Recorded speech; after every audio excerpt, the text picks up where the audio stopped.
You know, the funny thing about saving someone's life is, you think it means something. That somehow they'll always be there, grateful, appreciative. I thought the same. I thought saving Alex would be the glue that kept us together forever. But life doesn't work like that, does it? I met Alex in the most unexpected way. Back then, we were just two people, lost in our own lives, searching for something or someone. It was at a work event, I remember. A typical evening, too much small talk, too much fake laughter, and there he was, standing in the corner, looking just as out of place as I felt. We clicked almost immediately. He had this way about him, like he understood me without even needing to say much. I think it was his eyes. They were warm, reassuring, the kind of eyes that made you feel safe, like maybe, just maybe, this person could be different. Things escalated quickly between us. I never knew I could fall so fast. We started spending almost every day together.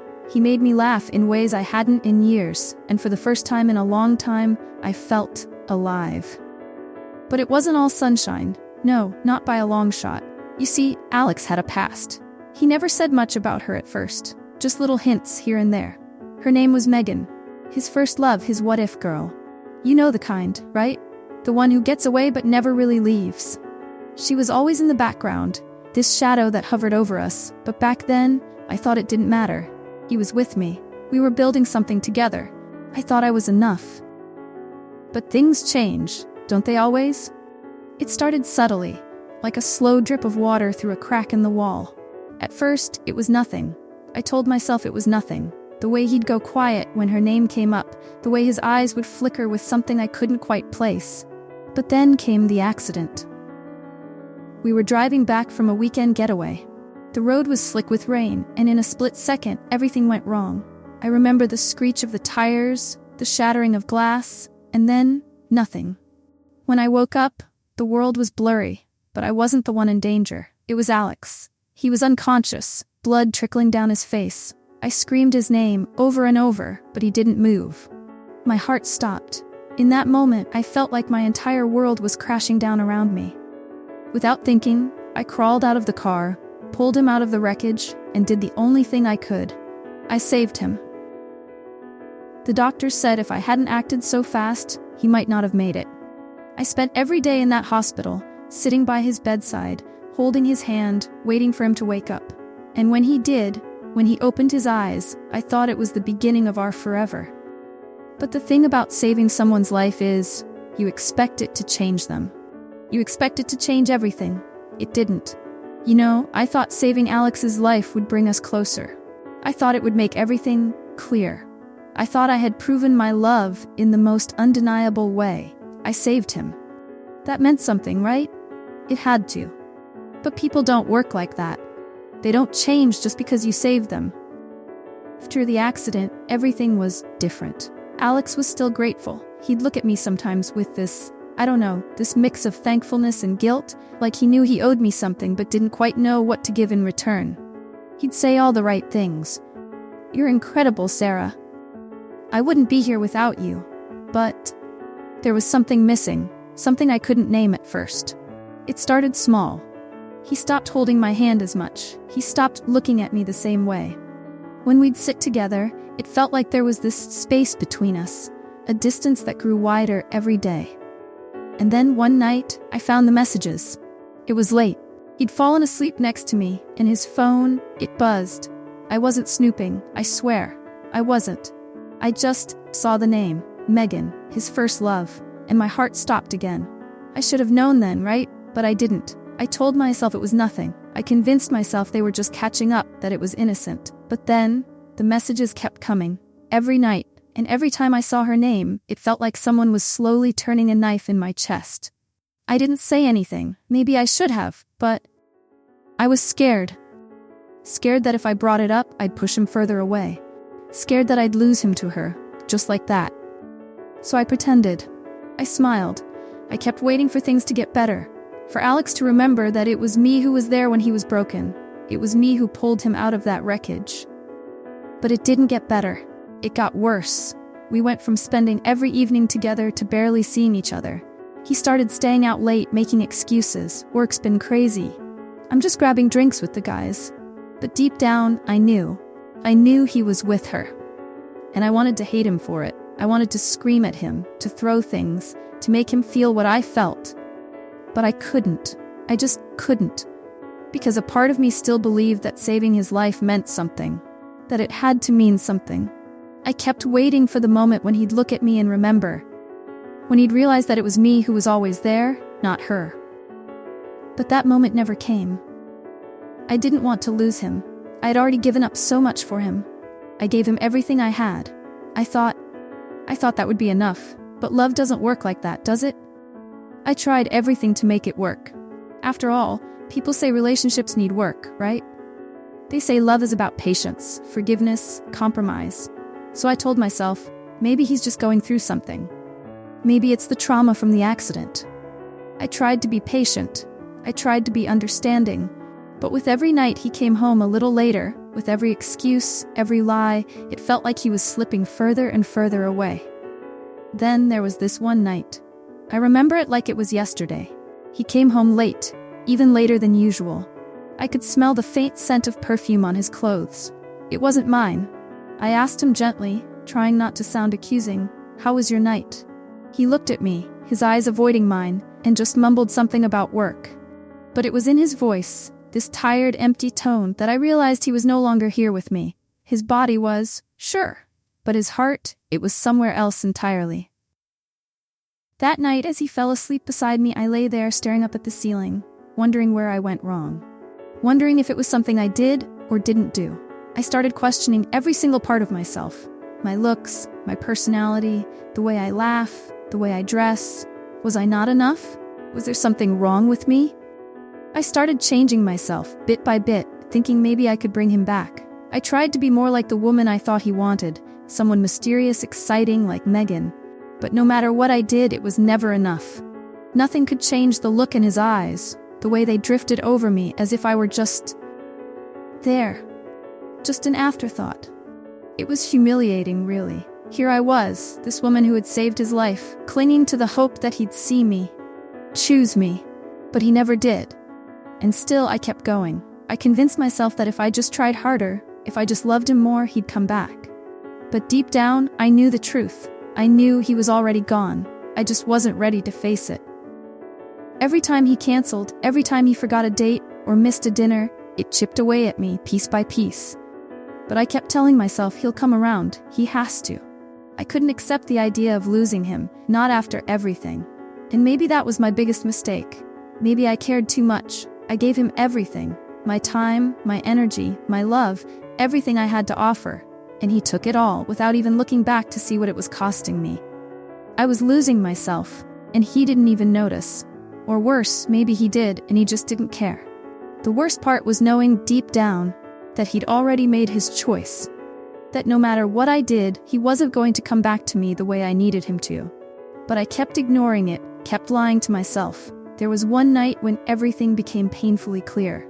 I had planned this whole evening for us, hoping it would remind him of what we used to have. I spent hours cooking his favorite meal, setting everything up just right. I wanted it to feel special, like old times. And then, he didn't show up. I waited for hours, my phone silent on the table, my heart sinking lower with each passing minute. Finally, around midnight, I heard the front door open. He walked in, looking tired, and I don't know what it was, but something snapped inside me. I asked him where he'd been, why he didn't answer my calls. "Sarah, can we not do this right now? I told you, work has been a nightmare." "Don't lie to me, Alex, I deserve the truth. Was it work, or was it her?" He didn't deny it. He didn't even try to. He just stood there, looking away, like he was too ashamed to face me. And in that moment, I realized everything I'd been fighting to hold on to was already gone. It was like the floor dropped out from under me. All the hope, all the waiting, every excuse I made for him, it all shattered in that instant.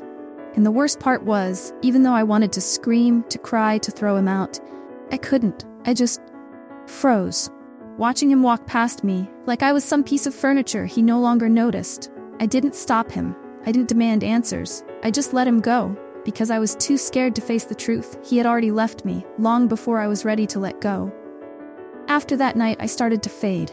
I went through the motions, waking up, going to work, pretending everything was fine. But inside, I felt like a ghost, just wandering through life without purpose.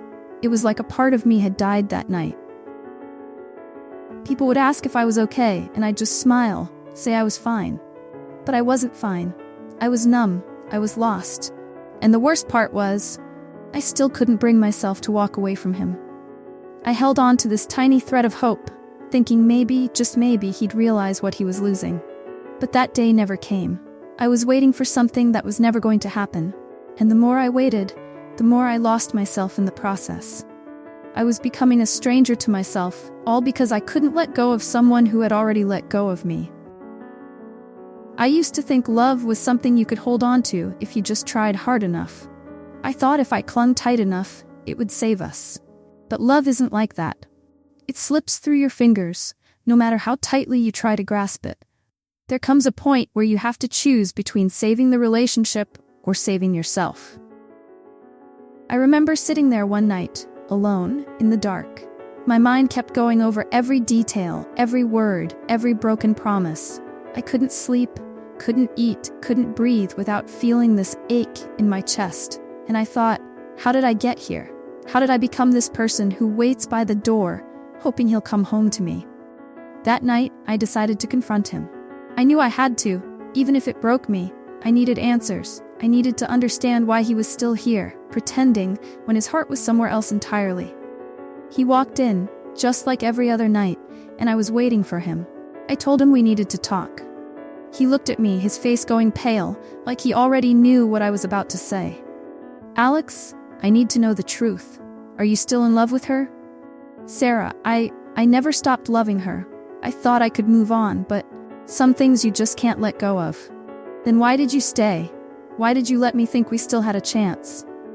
Because I didn't want to hurt you. After everything you did for me, after you saved my life, I didn't want to be the one to break you. But you did break me, Alex. You broke me in a way that leaving me never could have. I gave you everything. I was there for you when no one else was. And you couldn't even give me the truth.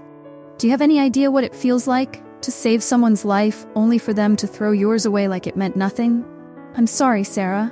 I'm so sorry, but I can't change how I feel. Then go. Go be with her. I won't be the woman who waits around, hoping for scraps of love. I deserve more than that. I didn't watch him leave. I couldn't. I heard the door close, and with it, the last pieces of a life I had tried so hard to hold on to. That night, I learned something. You can love someone with every part of you, but that doesn't mean they'll love you back the same way. Sometimes the kindest thing you can do for yourself is let go. It took everything in me to let him go. To realize that saving his life didn't mean I had to keep him in mine. And as painful as it was, as empty as I felt, there was a part of me that felt lighter. Like I had finally let go of a burden I'd been carrying for far too long. After he left, there was this silence. A kind of quiet that was both comforting and terrifying. For so long my life had revolved around him, around saving him, loving him, hoping he'd choose me. But now, all of that was gone, and I was left with me. It's funny, isn't it? When you lose someone, you expect it to feel like the end of the world. But what I felt was a strange kind of peace. Yes, I was heartbroken. Yes, it hurt. But there was a freedom in it too, a release from the weight I'd been carrying for so long. I started packing away pieces of him one by one. The photos, the little notes we'd written, his favorite coffee mug. It was painful, but it was also healing. Every item I put away felt like I was taking back a piece of myself. I realized I'd spent so long trying to make him happy, trying to be the woman he needed, that I forgot to be the woman I needed. I forgot who I was, what I wanted. And as painful as it was to say goodbye, I knew it was the first step in finding myself again. I started keeping a journal, something I hadn't done in years. I wrote down everything, every thought, every fear, every bit of anger and sadness. It was like I was pouring out the poison that had been building up inside me, letting it spill onto the pages so it wouldn't weigh on my heart anymore. I started spending time alone, really alone, for the first time in years. I went on walks, visited places I'd always wanted to see, took myself out to dinner, and somewhere along the way, I realized that I didn't need him to feel whole. I didn't need anyone to feel that way. I could be enough for myself. For so long, I thought love meant sacrifice, that to truly love someone, you had to give up parts of yourself. But now I see, love doesn't have to mean losing yourself. In fact, the best kind of love is the kind that lets you keep every piece of who you are. I began to feel lighter, happier. Little by little, I was reclaiming the parts of me that I'd lost.